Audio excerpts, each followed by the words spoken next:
Okay, um, so I'm gonna be sharing my screen now so that we can start.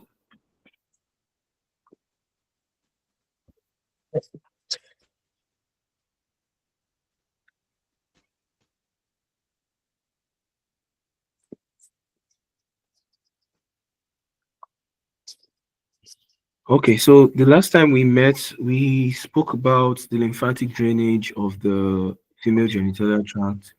We talked about the embryologic derivation, and we also talked a little bit about the anatomy. And so we'll just be continuing that um, from where we stopped. And so the first thing I'm going to start with is something I have to kind of like discuss with you guys. So, repro.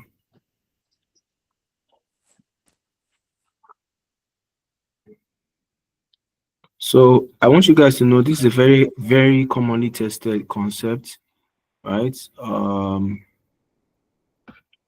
it's something that happens in renals, but it's worthy of mention at this point, is that the way the gonads are drained is very, very high yield for the exam. It's very important for us to know the high yield points. And so I'm going to draw this. So this right here is inferior vena cava. This right here is the left renal vein. So this is left, this is right. And so this is the left kidney. You need to know that this guy is larger and it's more upward.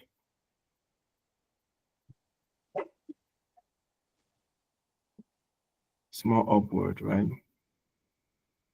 And so this right kidney is over here. You can see that it's smaller compared to the left, right? And this is the inferior vena cava. And so what basically happens is that these are the gonads. It could be the artery, it could be the testis, it could be the ovaries, and the vein, the gonadal vein, the right one drains directly into this region here, into the IVC.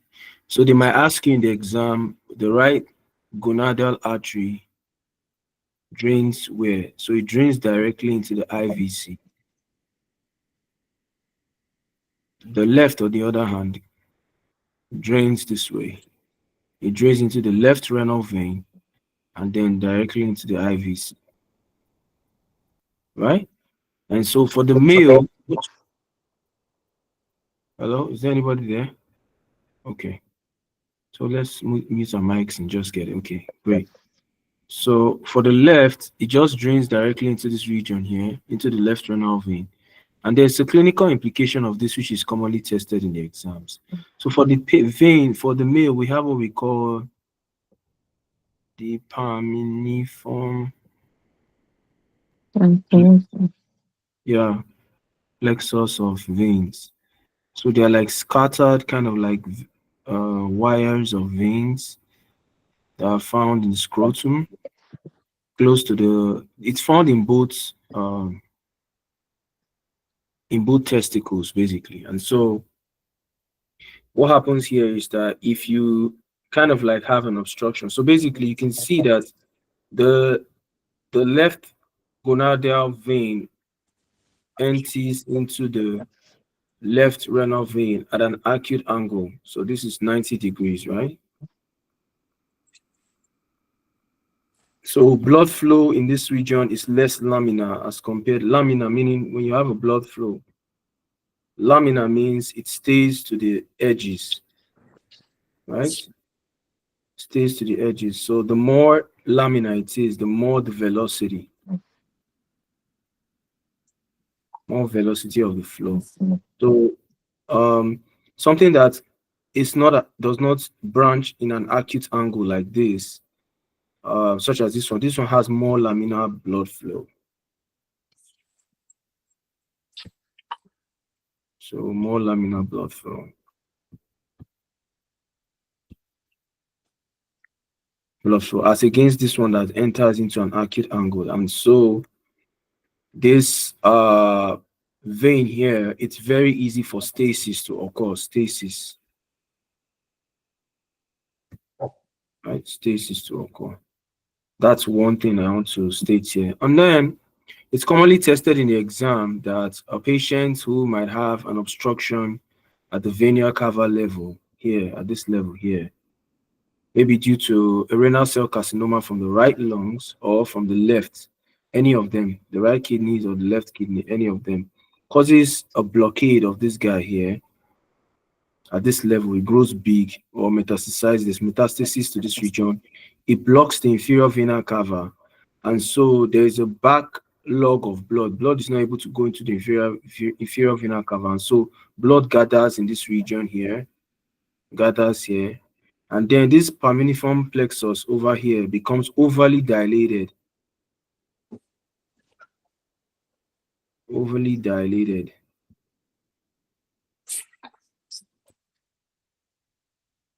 right? And it gives it this bag of warm appearance, right? Bag of warm appearance. And when you see this in an exam, when you see that in an exam, I want you to think of a varicocele, right? A left varicocele. And the truth is that the um, left varicoceles are more common in males because of how um, the left gonadal artery kind of like drains into the renal vein, drains at an acute angle, and the blood is less, it's less laminar, hence it's prone to stasis, right? Not only that, if there's an obstruction in the inferior vena cava, it means that since blood is not flowing here as it's supposed to be, there will be an occlusion. Hence, blood will not be able to leave this plexus, and hence you have a dilation. So, what I'm just trying to say is that left varicocele are more commoner than right in males, and they're even more commoner in patients that have an obstruction in the inferior vena cava. This is commonly tested in the exam. It's very high use for you guys to know this, and that's why I'm saying it. Okay. And so let's move on to the topic of the day. Today we're going to talk about the ligaments, that kind of like suspend the ovaries, very important ligaments. So let me just draw this. This is kind of like,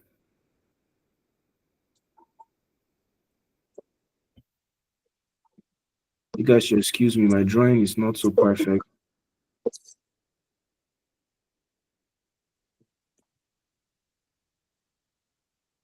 Right?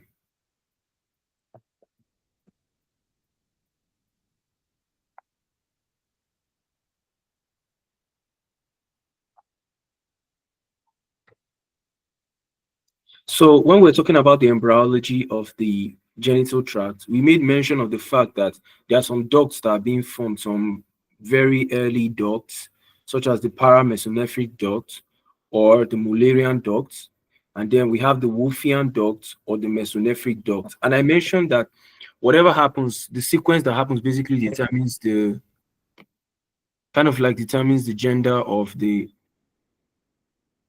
Okay, someone raised their hand. Did someone raise his hand? No, he just commented. He said your drawing is not so bad. Okay. Okay, so let me just see that comment. Yeah, thank you, Dr. Raina. Okay. So basically, what happens here, basically, I'm just trying to explain, right?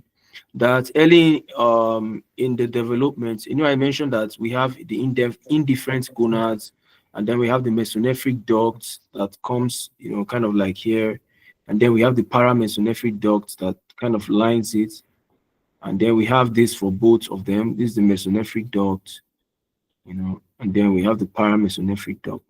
I was trying to tell you guys that when how did I explain this? If the Y gene is not formed, you don't have the Mullerian inhibiting hormone being produced. There's no Sertoli cell, there's no Leydig cell, and so the Wolffian duct kind of like disintegrates, and so there's a space between the paramesonephric duct and then the ovaries, and so we need something to kind of like stabilize this, because if you don't have that, basically the ovaries will kind of like be suspended in the peritoneum and it's just shaking up and down.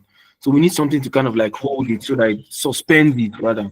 so that it doesn't really kind of like go way balanced. Now, the ligaments of the uterus that you need to know are the most important ones that are high yield. I call them the ICU. Now, I want you guys to picture what we have in the ICU. ICU is usually the part of the hospital where we have like serious cases, right? So I want you guys to remember the ICU because these are like the high yield ligaments, and I'll tell you guys what the ICU contains so that you can have an idea. But let's just go over it, right? There's a broad ligament that kind of like a double fold of peritoneum that kind of like covers uh the whole ovaries, you know, the ovaries, the fallopian tube, and we call that the broad ligament. So broad, meaning like a double fold of peritoneum that kind of like protects the whole uterus, right? So this peritoneum, it's double folded, right? It's double folded like this, and it kind of like extends this way. You can see how it's extending, right? So that's how it is. This is like the broad ligament. It's a form of peritoneum that kind of like it's double folded, right? And then this is how it is. This is the broad ligament, kind of like enwraps the female genitalia tract and kind of like protects it, right? And then we have a ligament. Let me use a red one, right? We have a ligament. You know, I told you guys that there's something that has to suspend this guy. So this guy is being suspended by two structures, right? The paramesonephric duct comes here. It doesn't really suspend it. So we need something that will suspend this ovary from the ovary and then to the lateral wall. And so something like this, right? So let's assume this is the lateral wall. This is the lateral wall. So we need something to suspend this guy here. So this is the lateral wall. This is the lateral wall. This is the ovaries. You need something to suspend these ovaries to the lateral wall. And so this ligament here is called the suspensory ligament of the ovaries. So let me write this. And another name for this guy is called the infibulopelvic ligament, IF ligament. And so the infibulopelvic ligament basically is that ligament that suspends the ovaries to the pelvic wall. So it kind of like holds the ovaries in place, right? And then so the I meant here, this I stands for the infibulopelvic ligament, and the blood vessel it contains is the ovarian vessels, right? The ovarian vessels are what the what kind of like passes through that infibular ligament. And thus, if a patient is having an hysterectomy, a total hysterectomy, you want to remove the whole uterus, you have to kind of like ligate this ligament. If not, the patient, you transect the artery and the patient will bleed seriously. And so that's the first point I want you guys to know here, right? And then we have a ligament known as the cardinal ligament, right? The cardinal ligament runs from the body of the cervix, this cervix here, it runs outward. And from this body of the cervix, it kind of like attaches it to the pelvic wall. So from the body of the cervix to the pelvic wall, we have the cardinal ligament.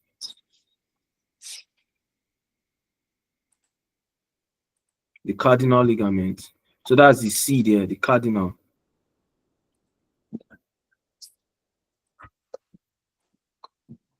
Another important structure runs in this cardinal ligament. And this cardinal ligament, the structure that runs here are the uterine vessels. Also very high yield. Patient, it might tell you a patient had an maybe let's say he had the woman had a very difficult delivery. She had a tear in the cervix that went extended all the way up to the body of the uterus. You can have cervical tears that are that bad, right? And so the tear extends up to this point here. The cervical the cardinal ligament needs to be ligated so that you can hold the uterine vessels, and so the patient doesn't bleed, right? The patient doesn't bleed. So this is another thing you guys need to know. Very high use for the exam. They might just tell you guys the patient had a cervical tear, and then all of a sudden the patient had PPH, and then which blood vessel is most likely commonly implicated in this particular injury or something. And so you can also in hysterectomy, you need to also note that it's also very, very much it can possibly be injured in the hysterectomy as well. And the last thing I'm going to talk about is the ureter. Of course, the ureter has a very close relationship with the fallopian tube as well, right? And so it goes underneath the fallopian tube. And so if you're doing an hysterectomy, basically, you can actually injure that blood vessel. Then there are other blood vessels, there are other ligaments that are worthy of notice.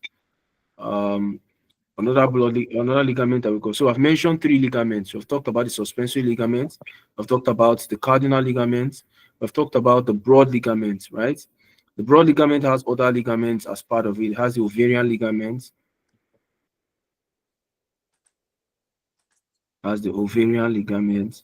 and then we have the round ligament. The round ligament is similar to what you have in the male that passes through the inguinal canal, right? The round ligament. These are not commonly tested, but they are worthy of mention. We have the round ligament, and then we have the uterosacral ligament. So I'll just tell you guys how these ligaments kind of like run, right? The uterosacral ligament, from the word uterosacral, I think you can figure out how it goes. It kind of like goes from the back of the uterus to the sacrum. So it kind of like holds it posteriorly. And in pregnancy, this is one of the ligaments that gets, or rather in menopause, this is one of the ligaments that get lax. When this ligament gets lax in menopause, the patient has prolapse. So this ligament is responsible for a patient coming down with prolapse, right? Patient coming down with prolapse, um, you should take note of this ligament, right? So give me a minute. Hmm.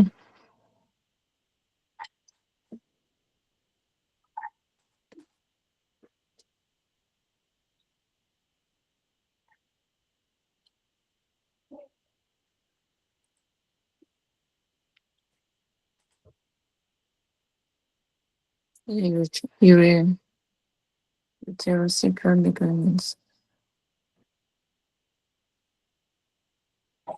Okay, so let's continue. Sorry for that interruption. And so the uterosacral ligament is the ligament that gets commonly involved in patients with menopause. So basically, these patients don't have any they don't have basically any gonadotropins again.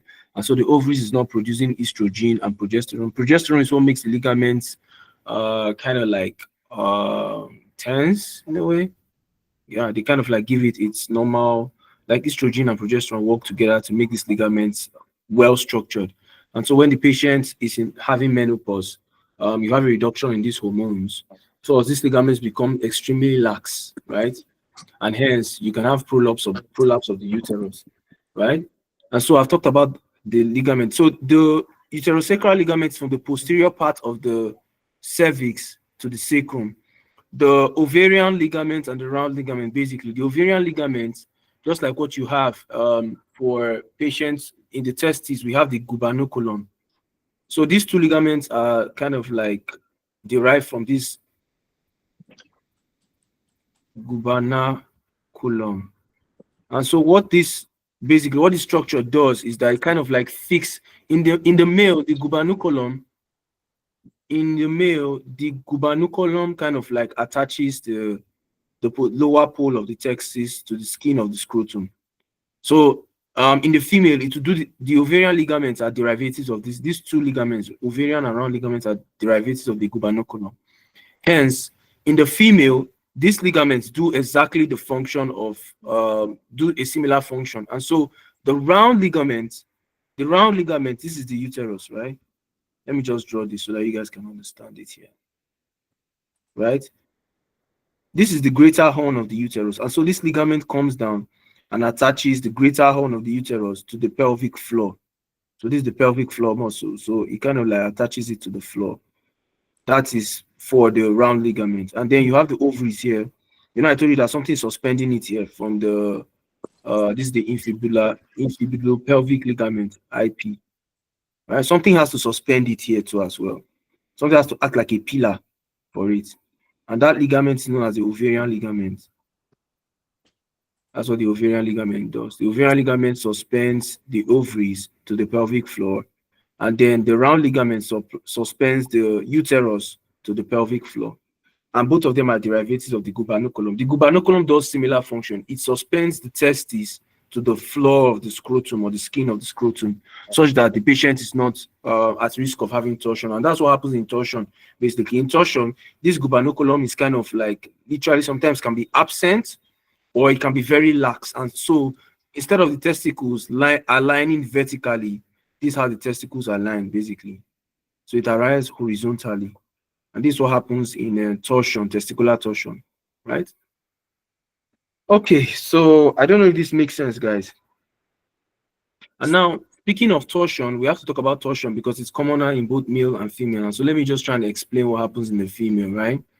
In the female, torsion happens because what happens here? So the ligament that is commonly implicated in torsion for the female is the IP ligament, the one that suspends it to the lateral wall.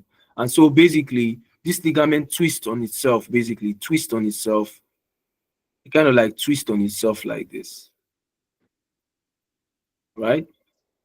And so this patient has a sudden onset of pain, sudden onset of pain. Pain is so severe, sudden onset of pain, pain, can have vomiting. You know, on examination, when you check the patient has tenderness. You know, the patient can't stay still. The pain is really severe. And what basically happens is that when this ligament twists on itself, the blood vessels are high caliber vessels. Hence, what happens is that so blood goes, even as this vessel has twisted on itself, the arteries are able to take blood to the ovaries. But the veins can't drain blood out because they are very low pressure vessels, and so they collapse easily with external pressure. And so what happens if blood comes in, it can't go out, it gathers here, right? It will gather here. If it can go in, if blood can go in through the arteries but can't leave through the vein, the blood will gather in the ovaries. And what will this cause? Basically, one, the veins will become very distended, very distended, right? And if they distend, two things can happen basically over time. These vessels can rupture. That's the first thing. And these vessels can rupture so that the patient can have hemorrhage.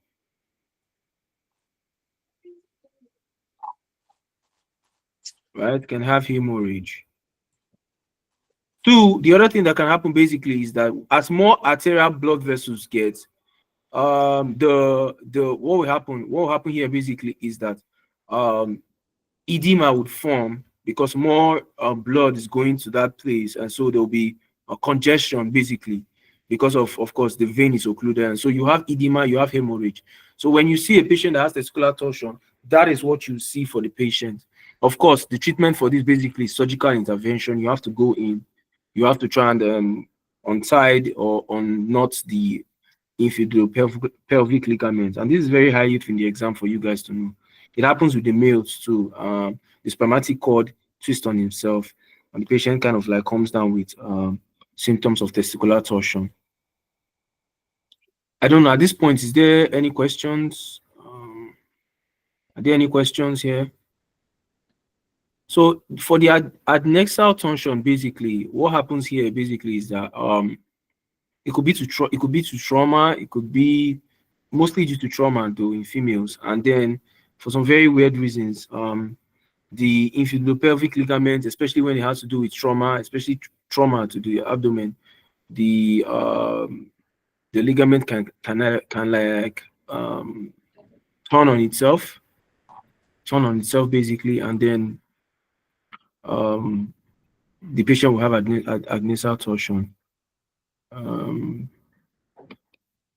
Yeah, so let's go on and try and round up. And so the next thing I'll be talking about basically is prolapse. Prolapse is, I mentioned it here, and so I have to explain it as well. So prolapse basically, is the same mechanism, uterosacral ligaments, and then we need to know the risk factors for prolapse, right? One of the greatest risk factors for prolapse is multiparity, and that's how the question usually comes to tell you about a woman who is a gram multipara or who is obese, basically obesity, and then the patient will start having like a feeling of a mass in the vulva. So basically what happens is that, I mentioned the uterosacral ligaments are very involved in this. They are weakened, they can't suspend the cervix, the mouth of the uterus, and then it kind of like comes down. And so we have basically three parts or three compartments. So we have the anterior compartment. This is the bladder and the bladder. So this is like the bladder. The bladder is anterior to the uterus. So this is the bladder, right? This is the uterus, and this is the rectum, right?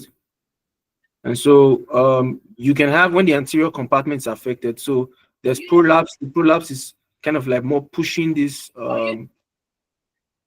guy more forward. So there's prolapse. There's weakening of the vessel here that attaches the or weakness of the pelvic muscle. The pelvic muscles kind of like hold the for women. Basically, you have three openings. Let me use it. Let's say this is the vagina, right? This is kind of like the urethra. This is the vagina, and then you have the anus back here that's posterior, and all of these are suspended by the pelvic muscles, uterosacral ligament. So what happens basically is that the pelvic muscles are weakened. So we're talking about the levator ani and those muscles, levator ani muscles are weakened. And so what basically happens is that the muscle can suspend these three organs at once, right? So basically, if it can suspend only two, the uterus and the rectus, so it means that the anterior part is deficient. And so the anterior part will prolapse, will push against the anterior part of the bladder, and rather the posterior part of the bladder. So the anterior part of the uterus, because this pelvic muscle here is weakened, this uterus will kind of like compress on this the posterior part of the bladder and the urethra. And when it does that, the patient will not be able to hold urine so much, and there'll be a bulge on examination. And when that happens, what you have for the patient is called a cystostele. Cystostele. Now, what happens basically when the posterior pelvic muscles are weakened? If the posterior pelvic muscles are weakened, here is weakened, what will happen is that the uterus will more inclined to go kind of like backward, and then it will compress this part of the rectum, and the patient will be able to hold stool. And when you do a rectal examination, you will see that this uterus is bulging on this side, and then there's like a mass here basically, and we call that the rectal seal. And then we have what we call providentia. A providentia is where both all parts of the compartment are prolapsed. So the uterus, the cervix, the vagina, all of them are prolapsed through the vulva, and you'd see it when it comes out, right? The most important thing I want you guys to know is that from this prolapse, the most important thing I want you guys to know, the mechanism doesn't really matter. It's just to make you understand it. What you really need to know, based on all, is the risk factors, and then you need to know what providentia is. Usually, they might put it in a question where a patient has been losing urine, is menopausal. When you did a vaginal examination, you can see a fleshy mass, not a fleshy mass, like a round mass protruding through the vagina. What is the most likely diagnosis? That's how it basically comes. And so you need to know that, oh, the patient is having, a uterine prolapse, right? So that's what happens there, okay? Do we have any questions before I go forward?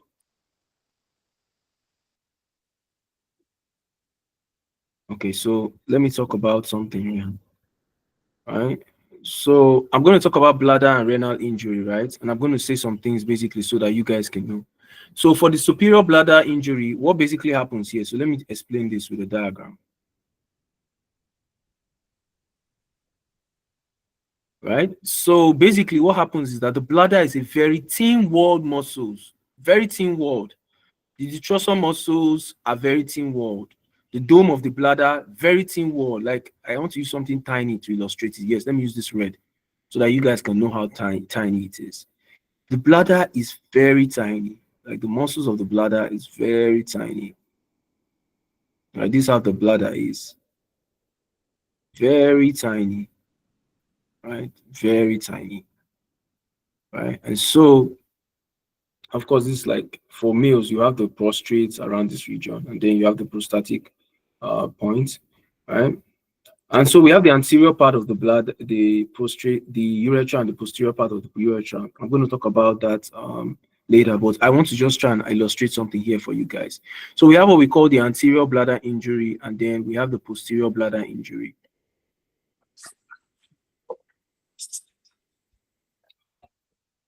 Anterior and posterior bladder injury, right? That's what we have here. So we have superior and anterior, rather, superior and anterior. So let me explain what happens in the superior. So let me explain what happens in the superior, basically. So superior is usually as a result of basically what you have here in this patient is that the patient is having is driving a car, a high velocity car, and then he has a seat belt that's attached. So the patient is in a car, right?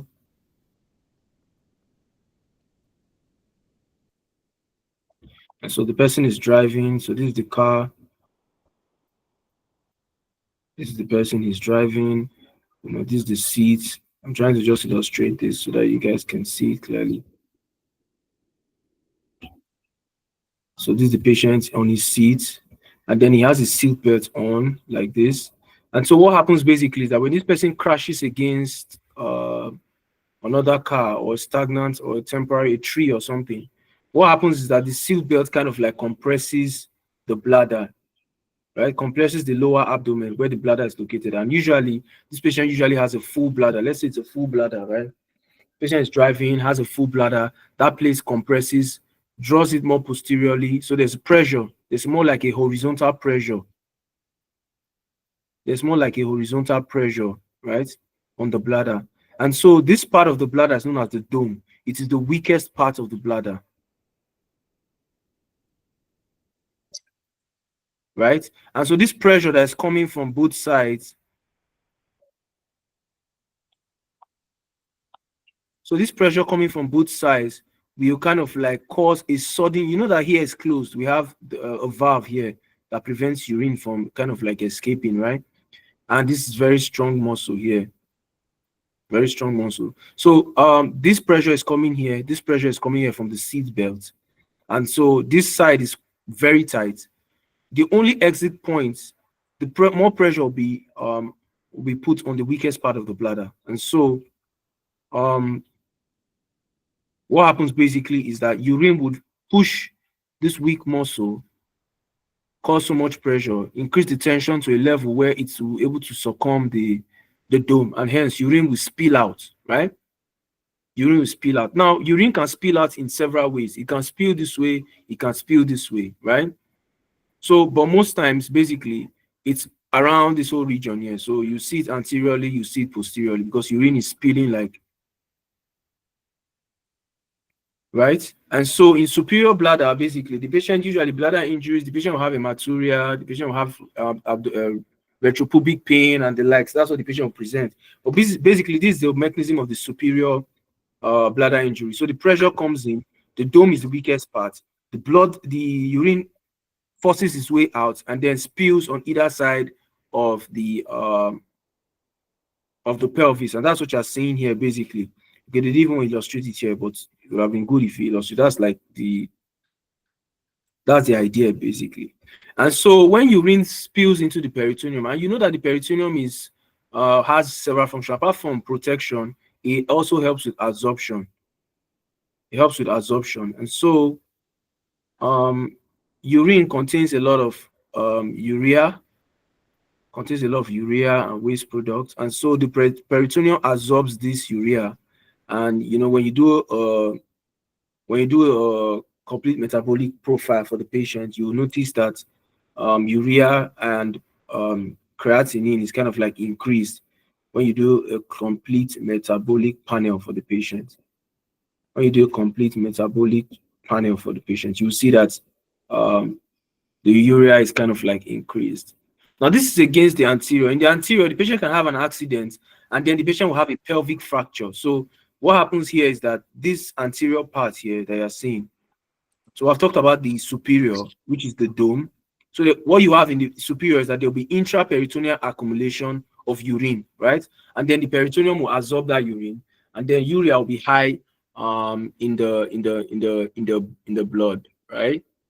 But what you have basically in anterior is that you have the pubic symphysis, the bone here, the pubic bone. And so when there's a fracture of this bone, maybe in a road traffic accident, some spicules, sharp part of the pubic symphysis will kind of be displaced posterior and kind of like perforate the bladder.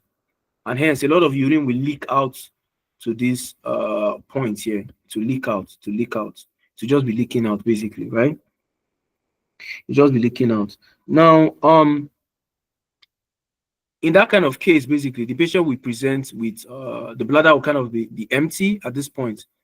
The bladder will be empty. So here, the bladder doesn't need to be full, basically, unlike the superior, where sometimes it has to be full so that that pressure can go out. So here, usually the bladder can be half empty, half full. Let me use half full, right? Can be half full, basically, and that's what basically happens. So there's retropubic accumulation of urine, and although this is not so commonly tested, I think the ones that are commonly tested is the urethral injury. I'm going to dig into it very soon, right? So now let me go to the urethral injury. So what happens basically in urethral injury is that we have two parts of the urethra, right? We have the anterior part of the urethra, and then we have the posterior part of the urethra. So this is like the bubble part. This is like the we have the mnemonics I used to remember. It is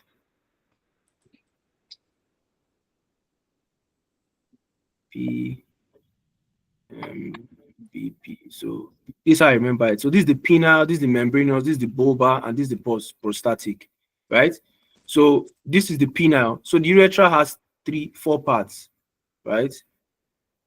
The mnemonics I use is PM. PM, that's afternoon BP. PM, BP.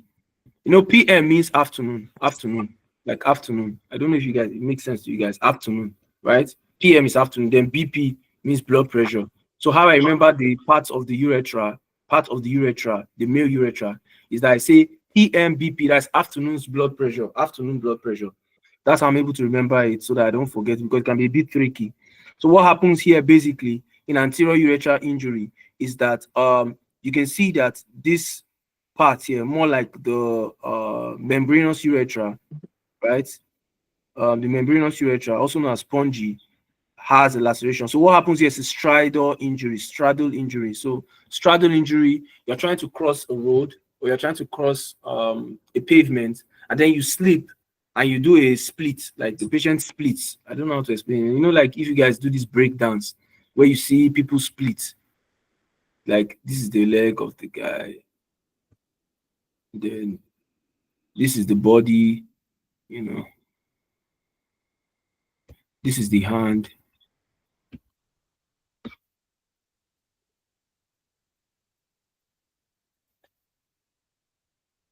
This is the hand. So the patient had a slight stridal injury, and then this part of the so this is like a pavement. So the patient sleeps, and then the pavement hits his what do you call it? His the penis, right? And when that happens, basically the patient won't be able to do anything, right? And so when that happens, basically the spongy part of the urethra is transected, and so urine drips. So urine kind of like drips into this space here, which is the scrotum. So there's more accumulation of urine anterior to the pubic symphysis. So this is the accumulation of the urine basically. It's anterior to the pubic symphysis, right? And this is in contrast to the posterior. What happens in the posterior is that between the prostrate, between the bulbar parts, the bulbar part is the shortest part of the urethra. The bulbar part and the membranous part, it kind of splits out, and this happens in a pelvic fracture. Now, if you can note clearly, there's the anterior bladder injury, right, and then the posterior urethral injury have the same mechanism of action. So, in a question, how do you differentiate both of them? How do you differentiate both of them? The way you can differentiate both of them is basically is that this one tends to be, most times, tends to be, let's say, a full bladder or half filled bladder, right? And the posterior urethral injury, the bladder is not usually full or it's not even half filled. Basically, that's what basically happens. And so, how you differentiate them is that when you do a DRE, both of them the same mechanism of action, that is pelvic fracture. When you do a DRE for the patient, you would see that for the posterior urethral injury, the bladder would be because urine is leaking between the prostate and the prostate and the bladder for males. You would observe that the uterus the prostate is kind of difficult to locate. So this is what basically happens.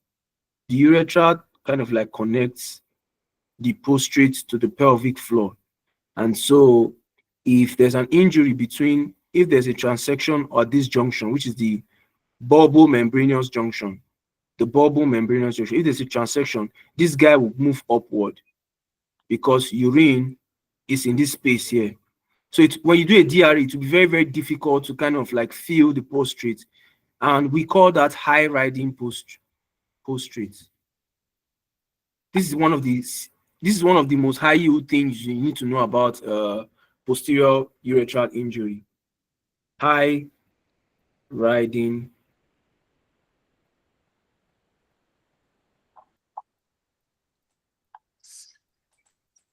prostate. So this is what basically happens, right? Okay, so let me see this. Okay, so let's move on. So that's that about that. Do we have any questions about the injury?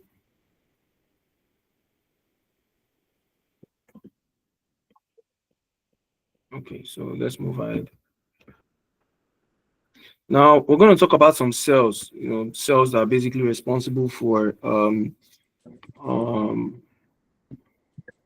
the whole process of like producing sperm. So there's a process known as spermatogenesis, right? Spermatogenesis is kind of like the overall process of how the sperm is produced, and we have cells that kind of like are responsible for that help with that basically. So the whole process of spermatogenesis basically is production of sperm. Basically, this is the whole process where you have one particular spermatogonia, and the spermatogonia. Let me use this picture because it's very high yield for the exam. You bring it out a lot. Okay, I didn't put it. Okay, they didn't put the picture here. Okay, I'll draw it and show you guys, right? Yeah, it's here. So basically, what happens here is that you can see this bluish part here. This bluish part, and it has a nucleus. This bluish part from this point here. So let me just draw this so that you guys can understand. So basically, this is what we are seeing there. We're seeing a nucleus, right? And then we're seeing a blue part that comes this way. This side has a lot of spermatogonias, a lot of spermatogonias, right? Spermatogonias. I'm trying to illustrate something. I'm coming, guys, so that you guys can understand what I'm saying. So this space here, this whole space here, you are seeing, and in between these places, in between these spaces here, are the Sertoli cells. The Sertoli cells are the ones that are located there. And what the Sertoli cells does basically is that it helps in spermatogenesis. It helps to nurture the sperm. It helps to protect the sperm. And most importantly, by protection, I mean it helps to form what we call the blood-testis barrier. So they might ask you in the exam, what cell is responsible for forming the blood-testis barrier? I want you guys to say the Sertoli cell, right? The Sertoli cell produces two hormones, basically, Mullerian inhibiting hormone, and then it also produces inhibin. Now, the Leydig cells are not found within this space. They are found outside, kind of like outside the how will I explain that? Let me show you guys the diagram so you can see. So you can see that the Leydig cells are found outside this whole seminiferous tubule lining. So they are found outside. And what the Leydig cells basically do is that they help to produce testosterone. So basically, what they do is that they help to convert androstenedione to testosterone. So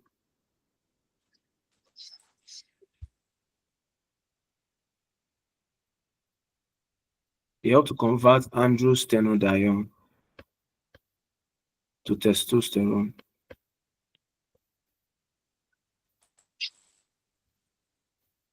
So they help to convert this. So they are chiefly responsible for um producing testosterone. Now, another important thing that's very important, very high for the exam, is that these Sertoli cells are non-germ cells. The spermatogonias are germ cells. These are the germ cells. Spermatogonia are the germ cells, right? And so these Sertoli cells basically are very temperature sensitive. Temperature sensitive. So that's one of the reasons why the scrotum is located away from the body, because it wants a cooler temperature so that spermatogonias can easily develop, carry out their basic function basically, to which is to nurture, to protect, to help in the development of the spermatogonias. And so what I want you guys to understand here, these are the high yield things. And so in patients with varicocele and cryptorchidism, basically the Sertoli cells are almost always um inviable basically. So they become very, they die off because they can't work in such an environment basically. And so there's a homologous of it, but when we get to the female part, we're going to talk about it. Now the main thing I wanted to talk about is this process here, spermatogenesis, right? Spermatogenesis begins at puberty, and when it begins at puberty, what basically happens is that the spermatogonia that you saw was developing. So this diagram I just showed here basically. So they are the ones that line it. So basically, in the exam, they might put this picture for you and kind of like point an arrow here and tell you what structure is this, and you need to know that it's spermatogonia. So spermatogonia are like the first germ cells that are produced, and those are what you see here basically. And so this is what you are seeing here. So basically, this is it, the spermatogonium. These things are not. So let me just draw something here. That nomenclature is not something you should bother yourself so much. It's just a way of kind of like giving a name to what goes on basically, right? So let me try and illustrate this so that you guys can understand, right? So basically what happens here is that so basically what happens here is that this is what you have, right? This is what you have. So you have these guys, right? Or you can say, let me use this for example. So you have something like this. So this is like the 2N, 2C, right? 2C. And what happens is that there's kind of like a duplication. And so what you now have here basically is something like this. What you have here is now something like this. So there's a duplication. That's what I'm just trying to say, right? There's like a duplication basically. And so what you have here now is that you're having 4 chromatids. And so the first meiosis occurs here, and then the second meiosis occurs here. So basically what now happens is that um,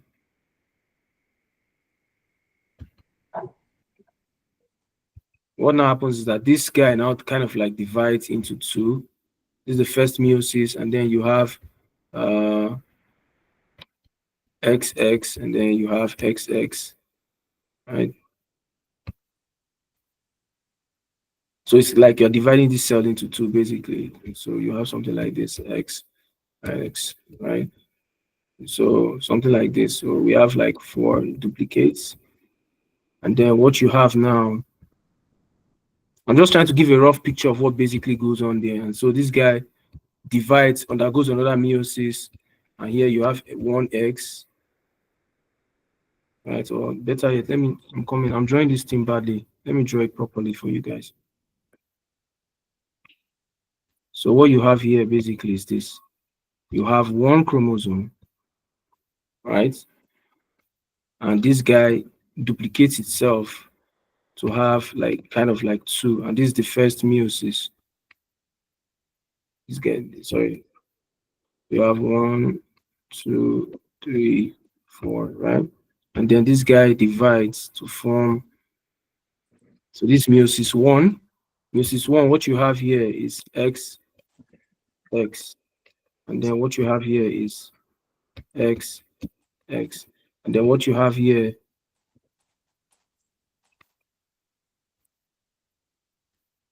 you have 1x, you have 1x, right? So let me just do it like this. So, so what you have here is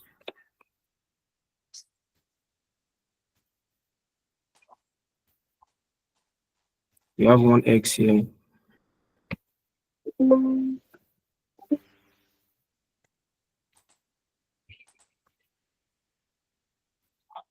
You have 1x here. And so this guy now separates to form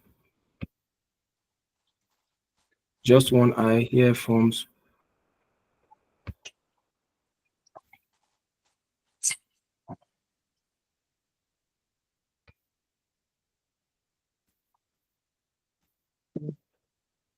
So this is what you have here basically, right? This is what you have here basically. So so this is what basically happens. This is what this diagram is just trying to explain here.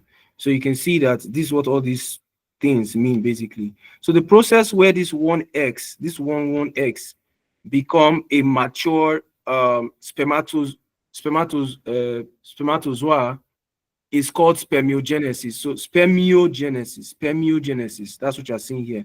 So what happens here basically is that this guy loses, you see that this guy is round, right? So to become this small shape, it has to lose a part of the cytoplasm, and then it has to have this cap called the acrosome, so you can use and penetrate the ovary. So basically, that's what just happens basically. In spermiogenesis, the tail becomes elongated, the sperm loses a part of the cytoplasm, and then it acquires a cap. When that happens, that is called spermiogenesis. It's different from spermatogenesis. And so there are two syndromes you need to know here that are important: Cartagena syndrome and cystic fibrosis. In cystic fibrosis, this is the major pathology. This is very high yield.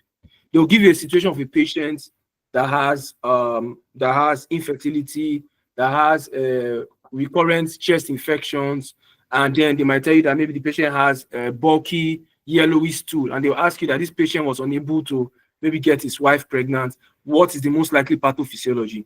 And so you have to know that in cystic fibrosis, there's absent vas deferens as against Cartagena syndrome, where the cilias are not functional. So the patient can't, the cilias can't move. So the patient basically, in cystic fibrosis, the patient tends to have a normal um, sperm count as against the Cartagena syndrome, where the patient basically does not have a normal sperm count. So that's how you differentiate both of them basically in the exams.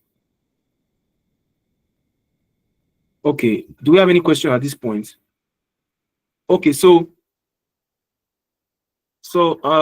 yeah, what does BMP means? This BMP is like the differentiation. Okay, let me explain this.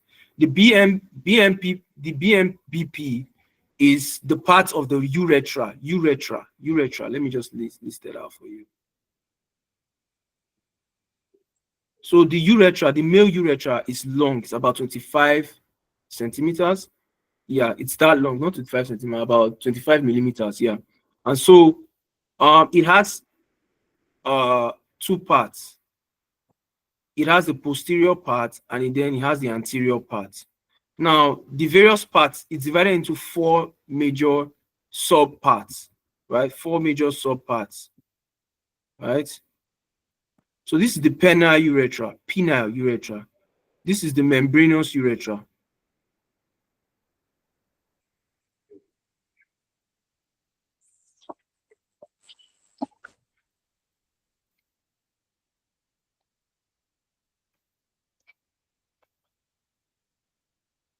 This is the membranous urethra, right? BP, this is the bulbous urethra, and this is the prostatic urethra. So the mnemonics is BMBP.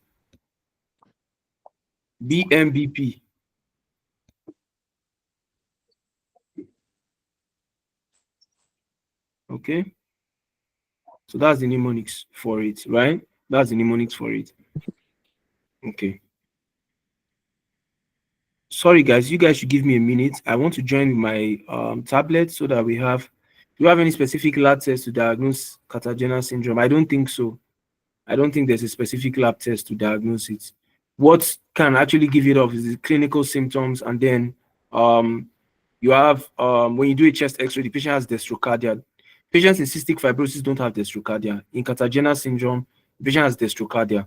So that's another way you can differentiate both of them. So I want you guys to give me a minute. I'm going to join in with my iPad because my battery is kind of down on my laptop. So you guys don't go anywhere. I'm going to join you guys soon. Okay.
Yeah. So can you guys hear me now? Yeah. Okay, great. So come, I'm going to share my screen to you guys very soon. Um,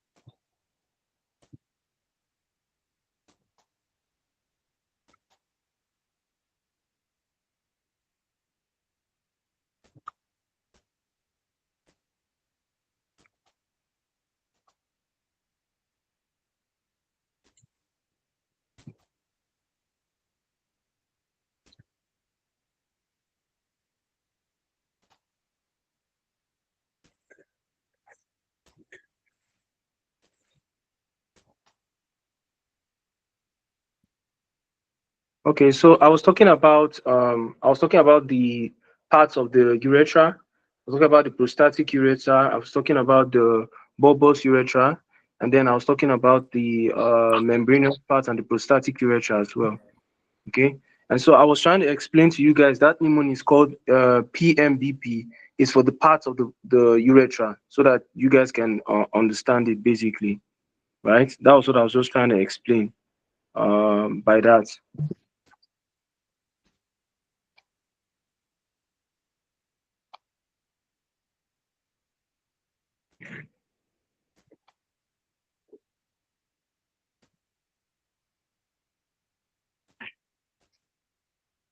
Just give me a minute.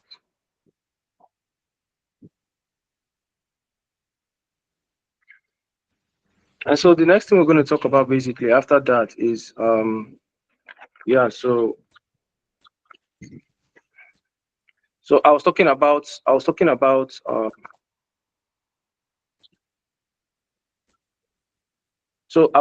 basically the what do you call it, the prostatic urethra. So I drew something like this part. I labeled it into four parts, right? I said that this first part is called the penile urethra, right? And I said that this side here is called the PM, the membranous, right? And then I said that here is the bulbous,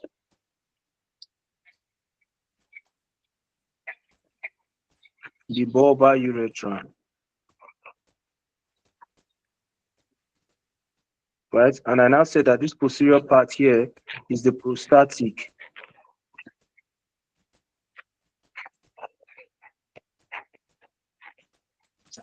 right? I don't know if that's clear. That's the mnemonics of the PM, B, P.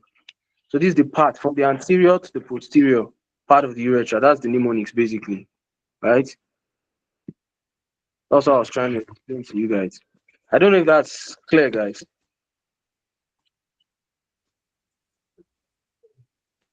Is that clear, guys? Doc, please, can you repeat that mnemonics, please? Okay, so I said that the mnemonics is PMBP, PMBP. So I divided the urethra into four parts, basically. That's what I just did, right? And then I'm naming it from the anterior part to the posterior part, right? And I said that the anterior part, the P stands for penile urethra, the M stands for membranous urethra, the B stands for bulbar urethra, and then the P stands for prostatic urethra. I don't know if that makes sense to you guys.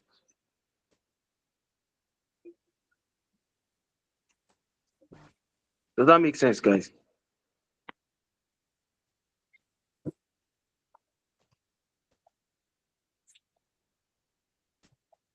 Is that clear?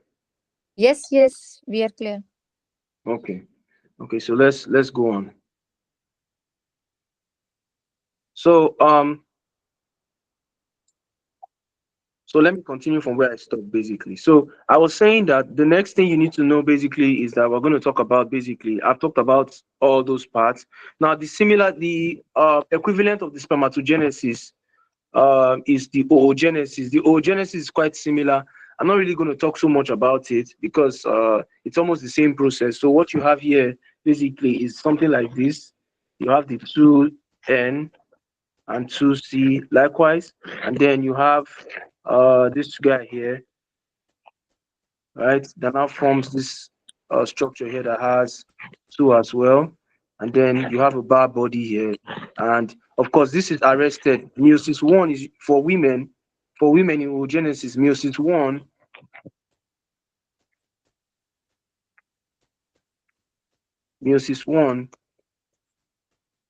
So basically, what you have here is that in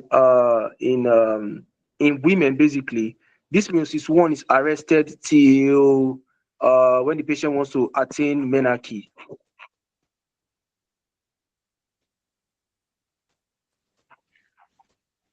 So he wants to attain menarche, and so basically, this is arrested in prophase. The cell division cycle has various parts: prophase, metaphase, telophase, and the rest. So for women, the first meiosis is arrested in prophase, and then of course when fertilization occurs, the next time you're going to have any division is going to happen in fertilization, and in fertilization, the when the woman starts menstruating, the patient will leave this prophase one and go to metaphase two just before fertilization. So meiosis two occurs at metaphase just before fertilization. That's what I want you guys to know basically. It's not commonly tested, so I'll not really bother you guys so much with this information. You just know that the woman's cycle is quite different, and that meiosis one is arrested at prophase one, and meiosis two is arrested at metaphase. So let me write metaphase two. That's where it's arrested. That's just for you guys to know for the exam's sake, right? Okay. So I think we can move on here. Do you have any questions at this point? Do you have any questions?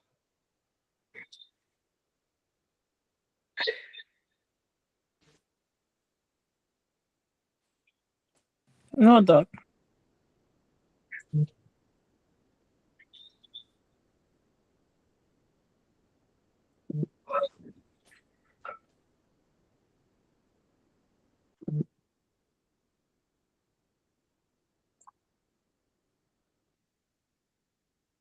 The first thing we're going to talk about is hormone here.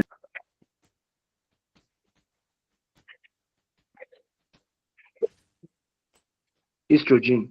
So we have basically three types of estrogen, right? We have the one that is, let me arrange them in the order of which is greater in terms of their potency, right? So this one is called estradiol. So the two is called estradiol.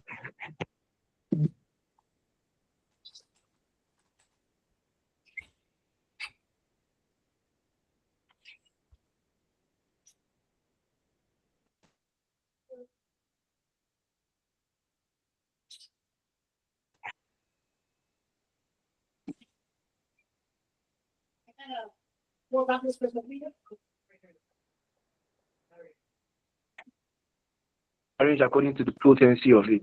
So two is more potent than one, and one is more potent than three. And so what you have basically is that when women attain menopause, this guy number two gets so much reduced, right?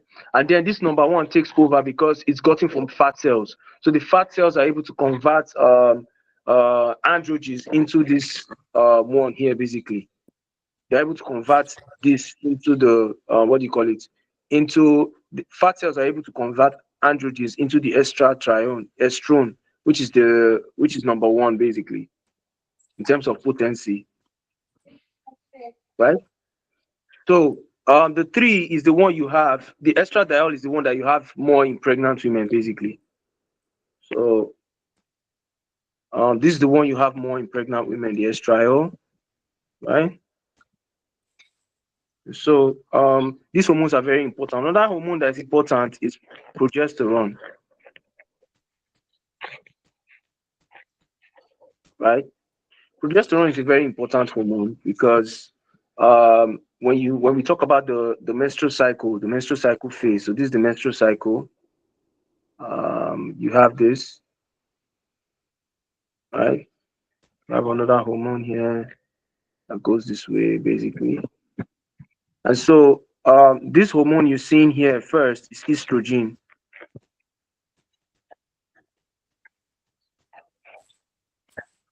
And this hormone you're seeing here is progesterone. So the progesterone is responsible for the cycle. The woman's cycle length has three parts, right? Or rather, let's say, yeah, three parts. So it has the proliferative phase. Let me just write POR, and then we have the secretory phase, right? And so progesterone helps with this second phase. So this third phase, this middle phase here is called ovulation, right? where Graafian follicle ruptures and release the ovum basically. And so progesterone is a very important hormone because apart from the fact that it helps with the secretory phase, it kind of like prepares the endometrium for fertilization basically. And when there's a fall off of fertilization of progesterone, this wall that has been prepared for fertilization, this is uterus. Let me use this as the uterus, right? It's now thick. It has a lot of glandular arteries, glandular products for fertilization. And the reason why it's having this is because of progesterone. So when progesterone level falls, this thickened endometrium kind of like sheds off, and that's what you have in menstruation. Apart from that, again, progesterone is a very important hormone because progesterone helps with thickening of the mucosa. So for women um who want to conceive, basically, progesterone is a very important hormone because it helps with the thickening of the mucus to help trap the sperm, and so the sperm is able to migrate upward, right? Another thing that progesterone does, especially for smooth muscles, is that it causes a lot of relaxing effects. So a lot of muscles are relaxed. So progesterone has a lot of progesterone has a lot of relaxing effects. So relaxation. So we call it pro relaxation. Right? Pro relaxation. So progesterone has a lot of relaxation effects, and that's the reason why when a woman is pregnant, she can't just expel the fetus because estrogen causes contraction of the fetus, progesterone causes relaxation of the fetus. That's why the woman can actually expel the fetus when she's pregnant. I don't know if this makes sense, guys. Do we have any questions at this point? Do you have any questions?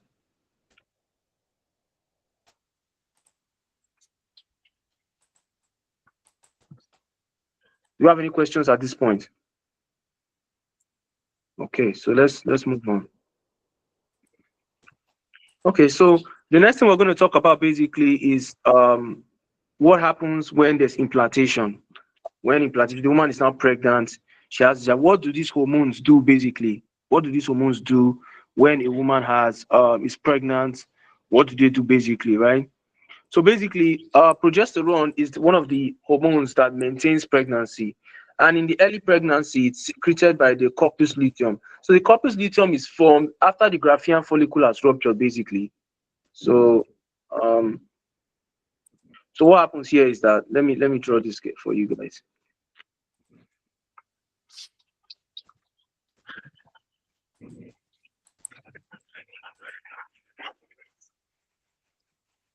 So let me draw this for you guys so that you guys can see. So basically, what happens here basically is that this is the mature ovum or the mature follicle. This is the egg inside, and then it ruptures, kind of like ruptures,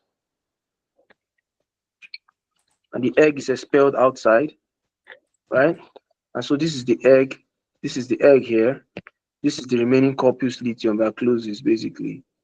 Like it's called luteum because it has this yellowish color, yellow color basically.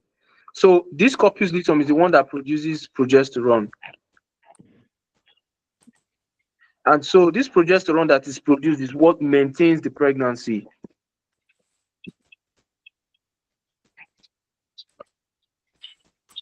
It maintains the pregnancy until the placenta is ready. Until the placenta is ready. When the placenta is ready, it takes over this function of maintaining pregnancy, and this guy here degenerates. Right? It degenerates basically. So that's what basically happens. So that's why progesterone is a very important hormone, right? So let me go further.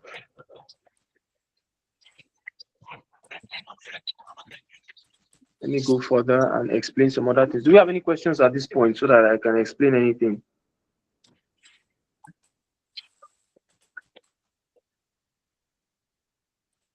Are there any questions?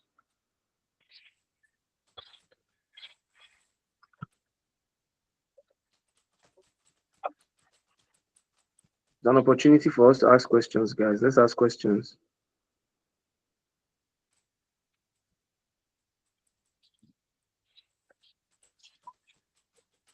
Okay, so let's continue, guys. Are there any questions, guys? Any questions?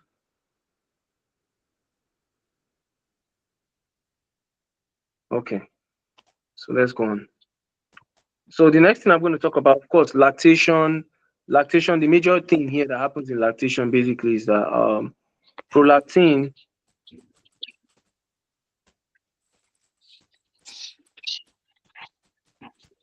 helps with this process basically. So prolactin helps with this process. Prolactin and estrogen are very important. Estrogen helps with the glandular functions, glandular, right? So prolactin helps with the duct formation. And so the reason why somebody cannot breastfeed, a woman who is not pregnant can't breastfeed is because there's a high amount of estrogen, and estrogen kind of like antagonizes progesterone. It doesn't allow progesterone to work. So that's why when a woman is not pregnant, she can't actually lactate. The only time a woman can lactate, if she's not pregnant, is if she has a tumor known as a prolactinoma, right? She has a tumor called a prolactinoma, basically. And before I go further and explain something, I wanted to talk about ovulation. I don't know whether I talked about it basically when I was talking about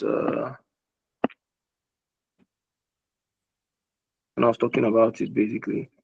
So I was talking about ovulation, and I was saying that ovulation basically is mediated by. Can anybody tell me the hormone that mediates ovulation? LH, luteinizing hormone. Yes. So basically, what happens is that early in the follicular cycle and the menstrual cycle, estrogen usually causes a negative feedback mechanism. So what it means is that when there's an increase in estrogen, there's a drop in FSH and LH. What happens here is the opposite. There's something called as the LH surge, right? This LH surge kind of like what it means basically is that what this LH surge means basically is that there's supposed to be a negative feedback mechanism, but instead the patient has a positive feedback mechanism. So it kind of like upregulates instead of estrogen kind trying to like downregulate the receptors, it kind of like upregulates the receptors. That's what basically happens in this surge. And so that's basically what happens in the surge.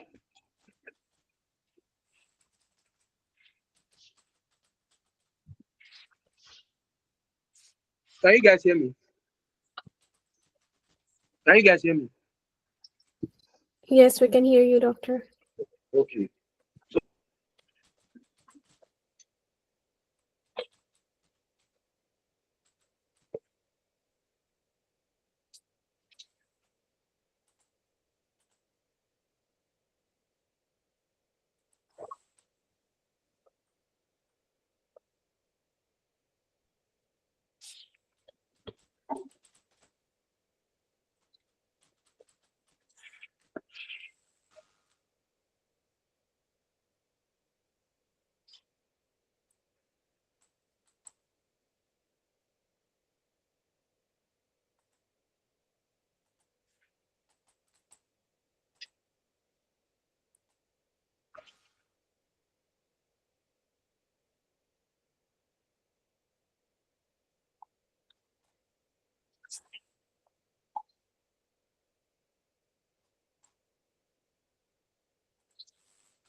My network was a bit shaky. Sorry, guys. Let me continue from where I was. Sorry.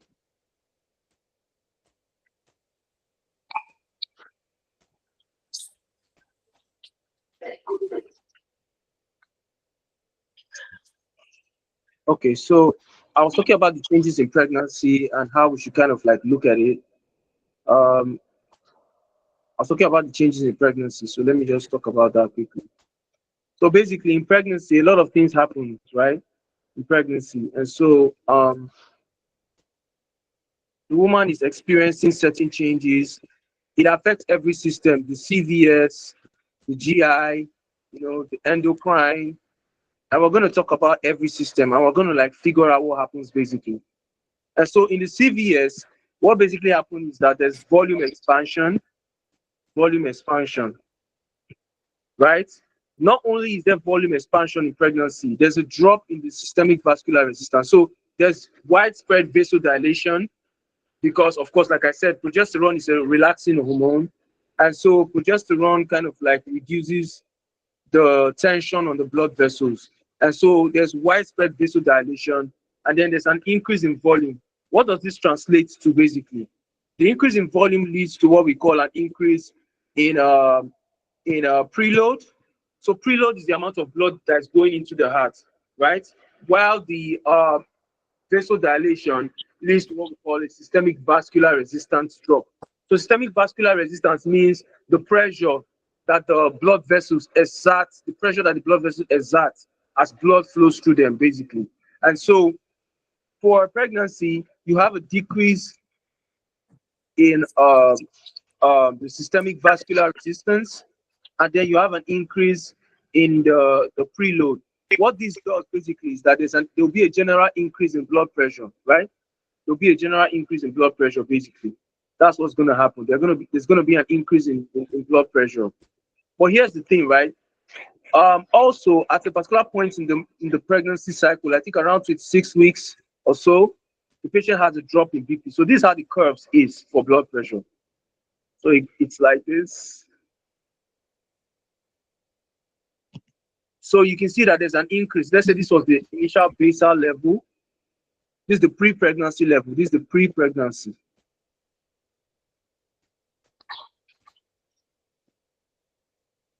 Right?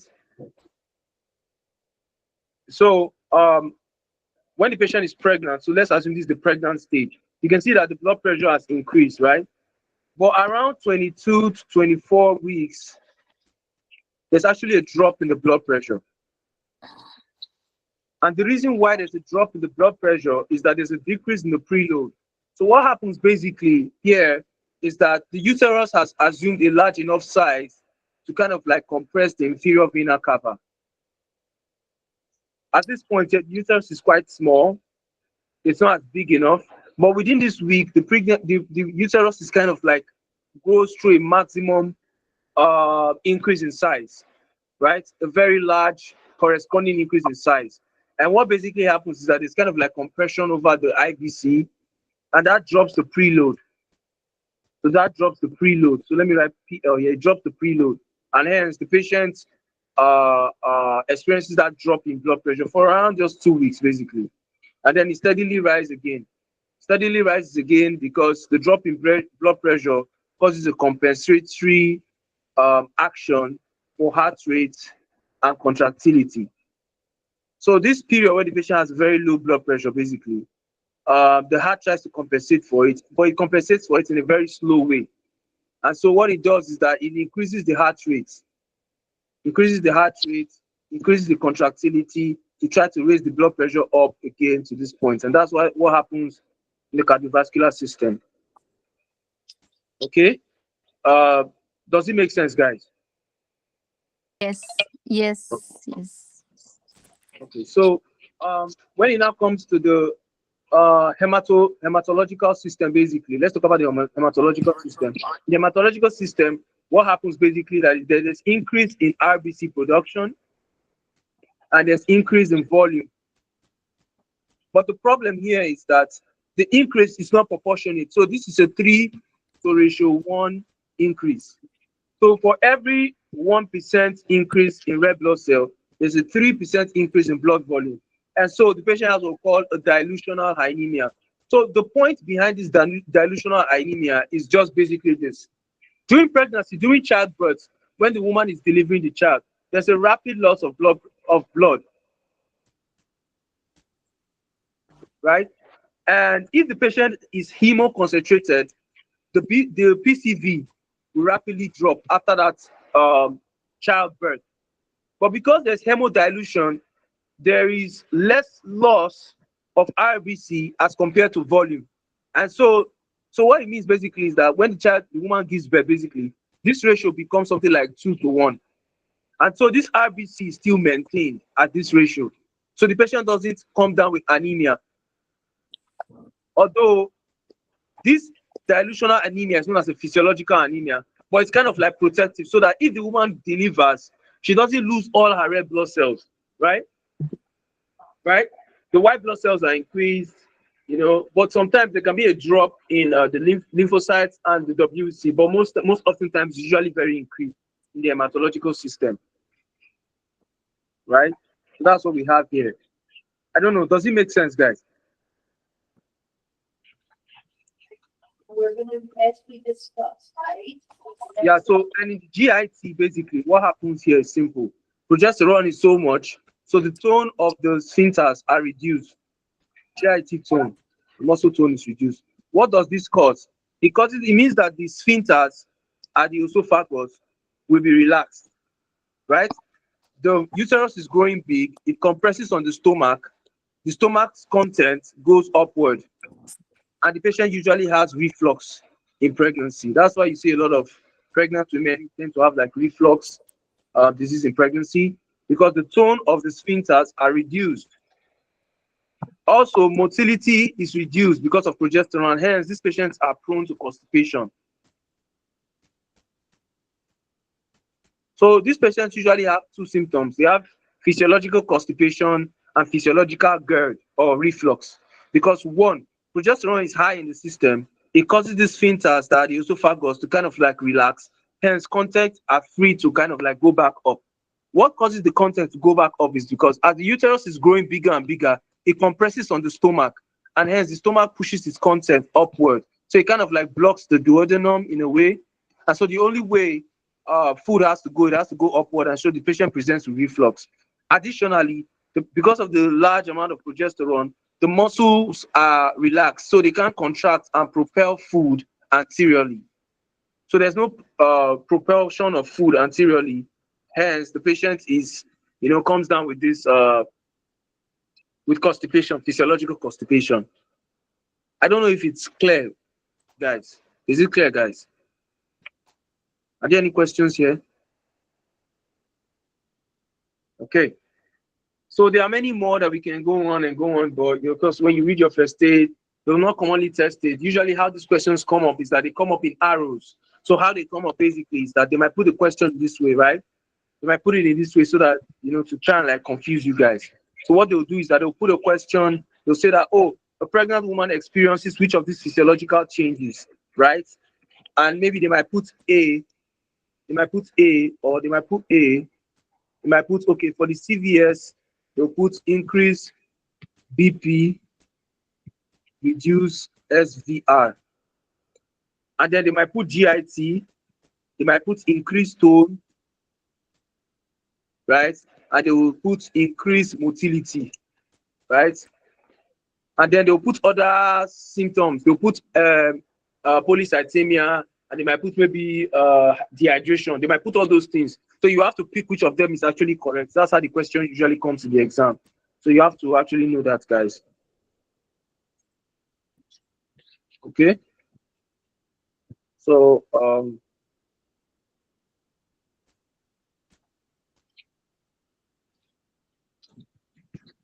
I don't know if that's clear, guys. Another thing that I'm going to mention at this point is standard staging, right? It comes out a lot, especially in sexual disorders. Comes out a lot, especially in sexual disorders, and this is something I have to highlight at this point, right?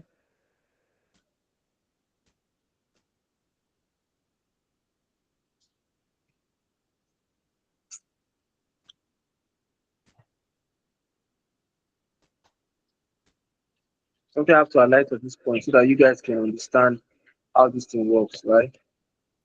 So let me just go over this so that you can understand how it works.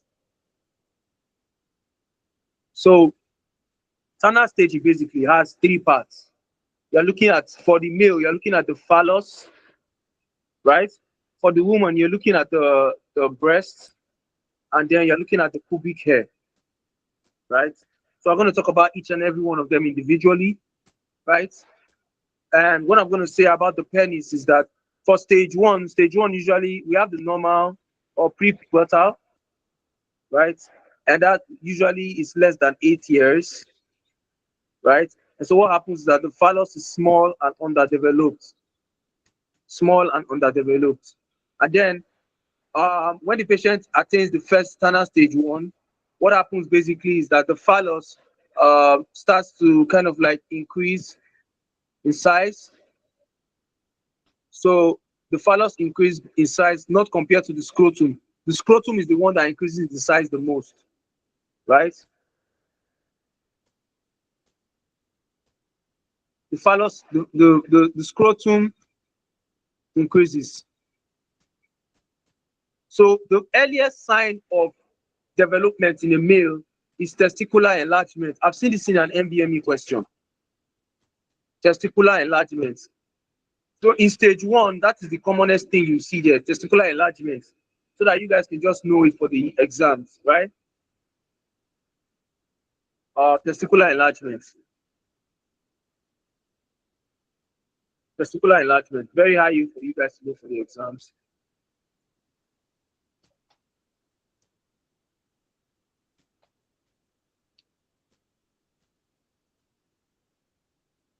So testicular enlargement is the first thing. Then for the stage two, basically, the patient starts having increase in length. So the length of the penis becomes more lengthened, right? For stage two. For stage three, I call it the stage of enlargement. So it increases both in length and in width. So it becomes thicker, and it kind of like it becomes thicker, and then it increases in length. For stage four, here what happens for the patient is that there's more increase, so it becomes double its size in this point here. So it becomes more thicker, it becomes more longer, the glans penis becomes more defined, right? Right? And then in stage five, it gets to the adult level. This is the penis basically. For stage two, you have a gentle increase in the length. For stage three, there's an increase in length, a slight increase, slight enlargement. So enlargement starts at stage three. Slight enlargement, that means it becomes thick in width. And in stage four, there's maximum enlargement. The gland penis becomes more defined. And stage five, it gets to the adult stage. So in stage two, let me go over it again. In stage two, the phallus increases in kind of like in length. In stage three, I call it the stage of enlargement. So it becomes thicker, it enlarges a bit, right? Stage four, it undergoes maximal rapid development. The glans penis becomes more defined, it doubles its thickness, it doubles its length, and in stage five, it becomes the adult size. What happens to the woman? What happens to the breast, basically? So in stage one, when the woman is less than 8 years, there is no, of course, there's no breast development. In stage two, there's appearance of the bud, breast bud, basically.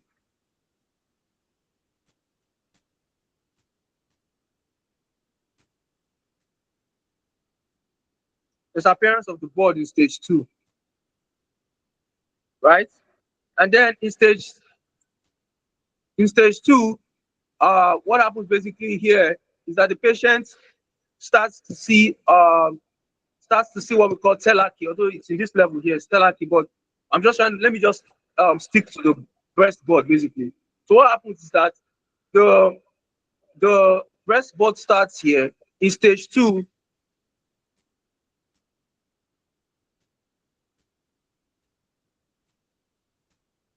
So there's formation of the breast bud in stage one. And then in stage two, there's development of this breast bud. So the breast bud becomes a bit bigger. Then the breast starts having contour. So there's contour in stage two.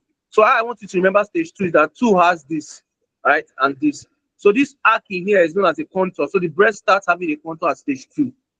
In stage three, the breast starts enlarging, and the areola starts becoming present. So let me just do this, right? In stage 2, you have contour formation,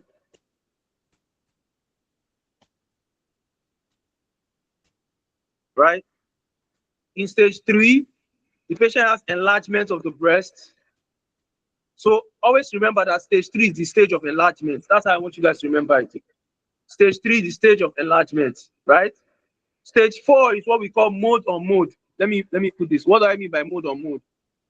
Let me explain this so that you can understand what stage 4 is. For stage 4, what the patient has is called mode on mode. So basically, there's areolar formation. So stage 3, there's areolar formation. That's one. And then the contour, the breast enlarges, the contour becomes more defined. In stage 4, what you have is called mode on mode. So this is what you have. This is the breast. This is the areola. And then this is the nipple.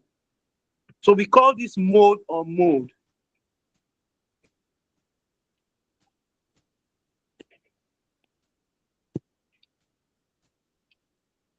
And this happens in stage 4. And then in stage 5, the patient becomes has the adult sized breast, becomes bigger, becomes more enlarged. That's what you have. For the pubic hair, basically, let me just highlight the difference between both of them, basically, so that before we can start. So for the pubic hair, for the male and female, you need to know the pattern of distribution, right? For the male, the pattern of distribution is more gynecoid, so it's wider at the base. For the female, it's more triangular, so it's the opposite. It becomes thinner at the base, it's wider at the pubis, right? For the male, it's wider, it's more of diamond shape for the male. This is male. For the female, it is more of an inverted triangle, right? So am I making sense, guys? Is it making sense at all? Can you guys hear me? Yes, we can hear you. Yes. Okay. So for the pubic hair, what I want you guys to remember is that for stage 1, how I remember it, let me draw it for you guys so that you guys can have an idea of how it looks like.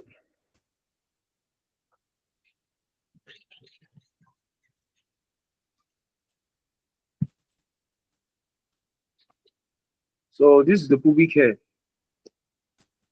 So let me just use this. It's the same for male and female. So this is the pubic hair. This is the pubic. This is the thigh.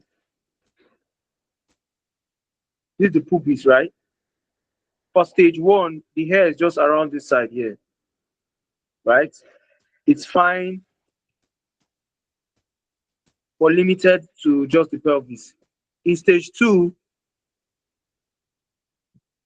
it's fine but it's becoming thicker.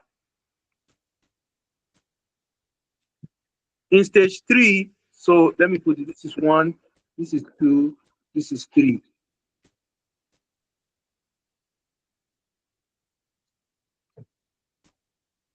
So it becomes coarser, becomes coarse. So stage 3 is the point where it becomes coarse, and then it starts spreading to the thigh. It starts going to the thigh, starts spreading to the thigh here. So this is the hair. In stage 3, it becomes coarser, longer, thicker, and then spreads to the thigh. In stage 4, it spreads to the thigh and some part of the leg. It becomes coarser, more fuller, becomes thicker as well, right? Spreads to the thigh. And then in stage 5, it attains adult level. Okay. So this is what I want you guys to know. For you can read it over and over again. This is how I remember it for the exams. It's a lot more easier when I do this. I don't have to struggle so much when I do this. I am able to remember it and kind of like it's a lot more easier for me in that way. I don't know if it makes sense, guys. Okay, so let's go on.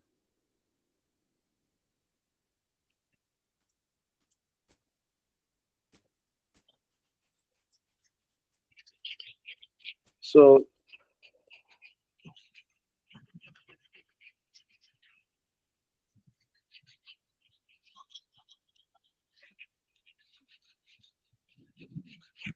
now I want to talk about something, right? I want to talk about something so that you guys will know. It's very important for the exams. I just want to chip it in now, and it's about beta ECG.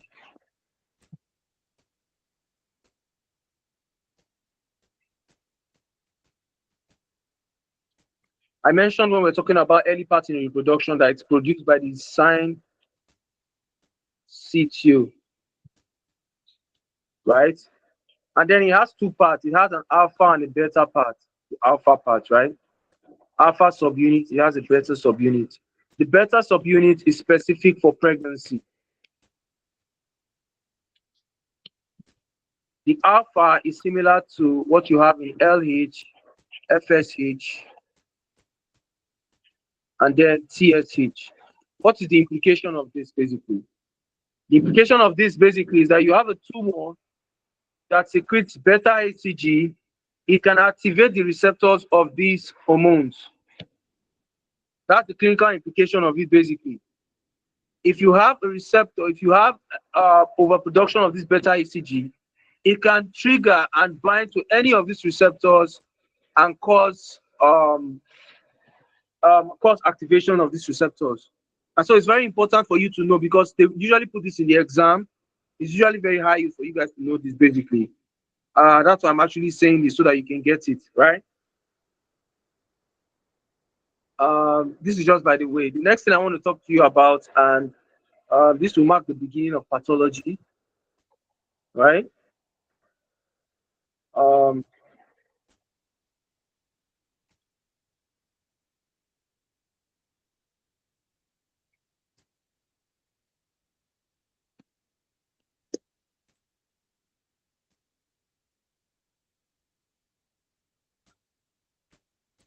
so I'm going to talk about two things. So I'm going to talk about precarious puberty and delayed puberty. And after this, we will enter into pathology properly, right? So we have precarious.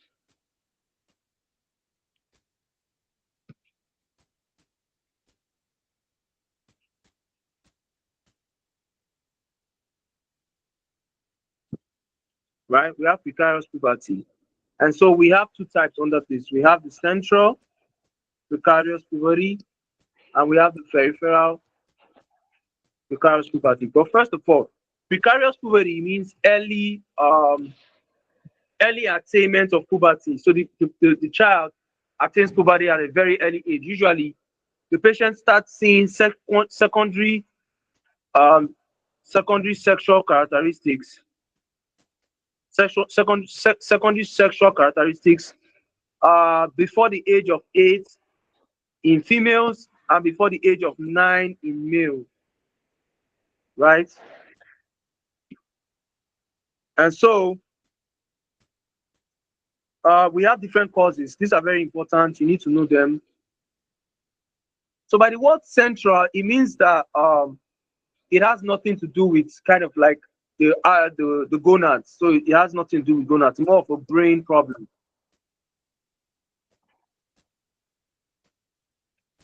And for this one, more of a gonadal problem, right? More of a gonadal problem. And so common examples basically here means that the brain secretes, there's an increase in GnRH, right? And for here, basically, there's a reduction in GnRH. So when the central, basically, what you have in the central is that there's a part of the part of the brain that's responsible for secreting gonadotropin, releasing hormones, is in very large amounts, right? It's in very large amounts. So it could be a tumor, it could be a dysfunction of the hypothalamus pituitary axis. So common causes here is tumor, right? HPA dysfunction,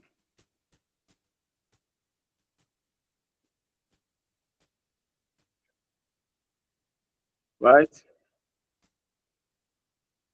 These are just common causes of um, um, central precarious puberty.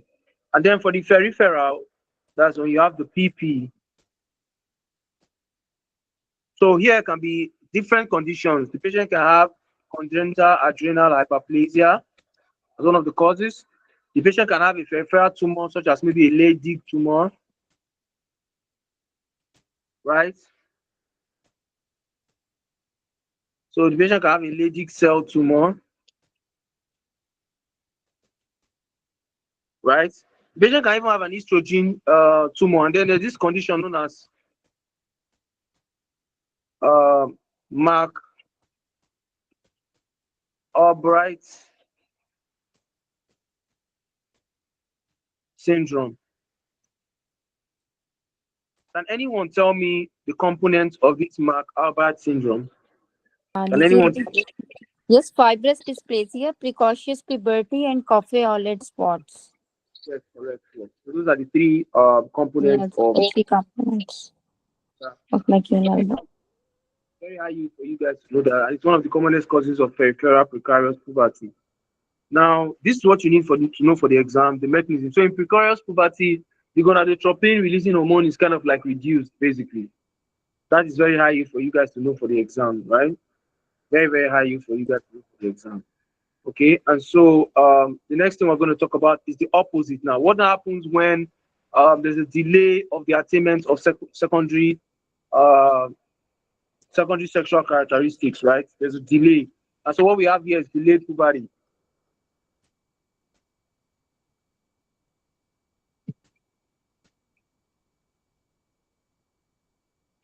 Right? We have delayed puberty.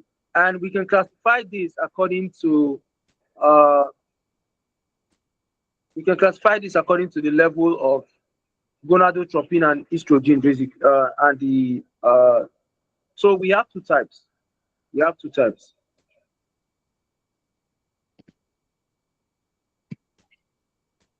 So we have the hypertrophic.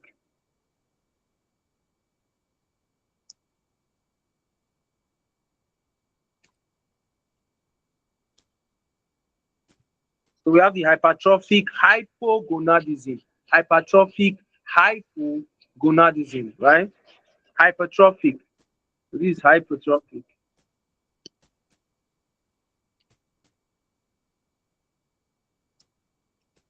Hypogonadism. And then we have the hypertrophic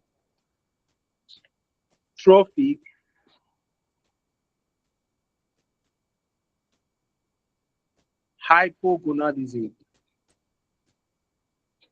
So basically what basically happens here is that the word hyper means there's an increase in the gonadotropin.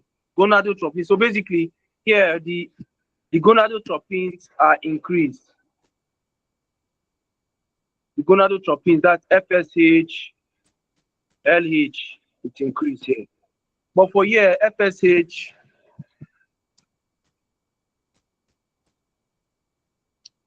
LH is reduced.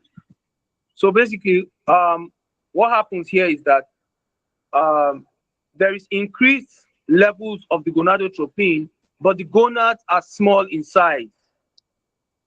Here, there's a reduced level of the gonadotropins, and the gonads are small in size. So we need to understand that the most plausible cause for hypergonadotropin is that the uh, the brain is functional. The brain is functional, but the gonads have a problem. The gonads are not receptive to these gonadotropins, and so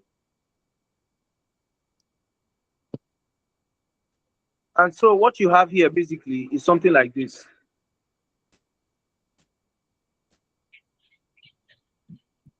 So the causes of this hypergonadotropin will be something that would affect the gonads themselves. So the gonads will not be able to sense or respond to the gonadotropins. And very common examples of this are Turner syndrome,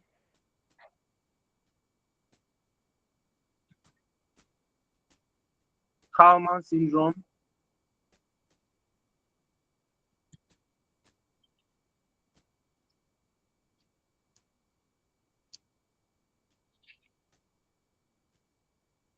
right? These are causes of gonadotropic hypogonadism, right? Sorry, not Kalman syndrome, Klinefelter syndrome. Sorry, got that wrong. Klinefelter syndrome, right? Now, these are the causes of hypergonadotropic. So there's an increase in the gonadotropins here. And it makes sense because in Turner syndrome, for example, the ovaries are non-functional. So the body will interpret it as if the gonadotropins are not being secreted, and it will hyper-secrete the gonadotropins in Turner syndrome. The same thing with Klinefelter syndrome, basically. The testes are not producing enough of testosterone, right? The body will interpret that as the body is not getting enough of gonadotropin, and hence it will produce a lot of gonadotropin. So basically, that's what just happens there. And this is in contrast to the hypo. So in the hypo, basically, in the hypo, the opposite happens. In the hypo, the opposite happens. In hypo, basically, the opposite happens. So what happens here is that the brain is not producing, there's a decrease in FSH and LH. And so the gonads are not getting these hormones. And so they will decrease their production of estrogen and testosterone. And so common examples of this includes the Kalman syndrome, CNS lesions. So CNS lesions could be a stroke, CNS lesions, then Kalman syndrome. Kalman syndrome. So what happens in Kalman syndrome mostly affect boys. So anytime you see a question on a boy that has the inability to recognize smell, when you see that in an exam, I want you guys to think of Kalman syndrome. So usually it's a male plus anosmia. When you see this in an exam, I want you guys to think of Kalman syndrome. It's very, very high yield. Very, very high yield, guys. Very, very high yield, right? Very, very high yield for you guys to know. And so we'll be entering into pathology now. We're entering into pathology now. So let me just, I'm just going to introduce it and we're going to stop here today. So we're going to talk about sex chromosomal disorders.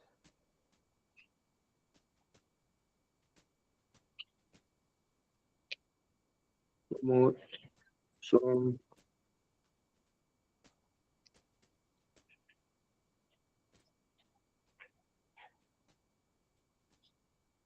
disorders, right? We're going to talk about that. And the first thing I want you guys to know about sex chromosome disorders, basically, is that, but before we go into that, we need to understand the difference between anatomical sex and genetic sex, right? So when you are born, anatomical sex means what is outside the patient, so what you can see. Genetic sex has to do more with chromosomes, right? Because sex itself is determined at fertilization. Sex of a fetus is determined at fertilization. Hence, we need to understand that there are two types of sex. Sex that is confined at birth and sex that occurs due to genetics, right? And so I'm going to introduce this topic so that we can understand these basic things, basically.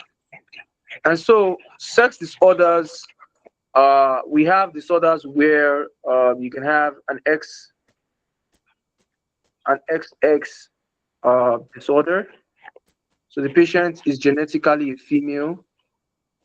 So it's genetically a female. So genetically, the patient is a female, but the external genitalia looks masculine. So any external genitalia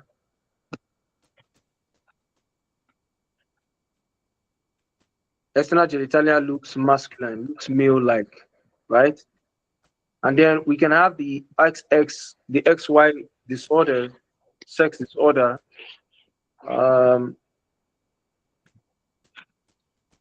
XY disorder, where the patient genetically is a male, but kind of like has female female-like structures, right? So external genitalia looks female-like. And then we have ovotesticular disorders. External gen looks female-like, right? And then we have a situation where you can have both male and female uh, internal genitalias that are present, right? We call that an ovotesticular disorder. Ovotesticular disorder. Very important. You guys should know these things, right? Ovotesticular disorder, right? So the OVD, ovotesticular disorder. I call it the ovo. So the patient has both male and female tissues basically present in them, right? And so this is the basis of our understanding. And then you need to understand some basic things as well. Um, the sex disorders, we have three types that are worthy of mention. Okay, so we have three types that we have to mention. Let me just quickly go over this so that we'll stop here today and you guys can have your class. Okay, so the disorders basically are um, so we have the Klinefelter syndrome, Klinefelter syndrome, Turner syndrome, and double XXY syndrome. So guys, we're going to stop here. We're going to stop here today, so that you guys can have your new world session, and then tomorrow we're going to continue from here. We're already in pathology, and so I'm seeing how we can finish pathology the next 2 days and pharmacology as well. So I'm going to see you guys in the next class. I'm going to see you guys in the next class. And then we'll continue from there. You guys should take care. Have a wonderful U-World session. Please kindly make sure this recorded class is available on YouTube, because some of us are attending class. Low back pain with pain continue to complain of being severe, received 2 doses of IV fentanyl. However, patient with hematuria, urologist evaluated this patient. Patient was found to have a bladder mass, and there is possible plan for cystoscopy today, pending urology evaluation. So assessment and plan for this patient with acute and chronic low back pain with left-sided sciatica. Patient is awaiting epidural on Monday, as well as urology evaluation for bladder mass on Monday. So this position says 2 to 4 days. Discharge. No discharge. This is what again? Day 2? This is day 6 for Day 6. Okay. Yes. Okay. All right. Okay. Continue in patient. Thank you. So my next case is a review. Insurance is commercial, and this is observation day 2. This patient came in on 9/7 wearing 9/8. Is a 57-year-old who came in with abdominal pain with ileus, imaging concerning for possible ileus. And on the day of review, this patient continues to require IV pain medication with IV morphine. Assessment and plan for this patient with ileus, Patient is continuing an IV fluid and pain medication regimen. Will advance on diet today, and then there is plan for stool film array today as well. So disposition says pending the above, likely discharge tomorrow due to the above. This is all about this patient, sir, for day two. This is what again? Day what again? Day two observation. Commercial. Commercial, yes, sir. All right. Okay. Continue observation then. Thank you. So my last case is a review. Insurance is traditional Medicare, and this is inpatient day 4. Patient is a 77-year-old who came in on 9/7 with complicated UTI, with hematuria and bilateral stent, with pyelonephritis of the left kidney, found to have AKI on CKD. On the day of review, this patient endorses feet numbness and also endorses mild left abdominal pain. This patient continues to require antibiotics with IV itapenem. Assessment and plan for patient with pyelonephritis, hematuria, E. coli UTI with hydronephrosis bilaterally. This patient is on IV antibiotics with itapenem. Urologist is following up with this patient. Patient has a history of acute blood loss anemia, monitoring hemoglobin hematocrit with hemoglobin on the day of review showed 8.1 compared to hemoglobin on presentation 8.4. The plan for this patient is continue ongoing monitoring. Disposition says 1 to 4 days due to antibiotics and urology following up. This is all about it. This is what again? Day what? Day 4. Day 3. Day 4 inpatient. To still with IV antibiotics Yes, continues. sir. Yes, sir. All right. Okay. Continue inpatient. Thank you, sir. That is all. Sir. All right. Okay. Thank you. Thank you, sir.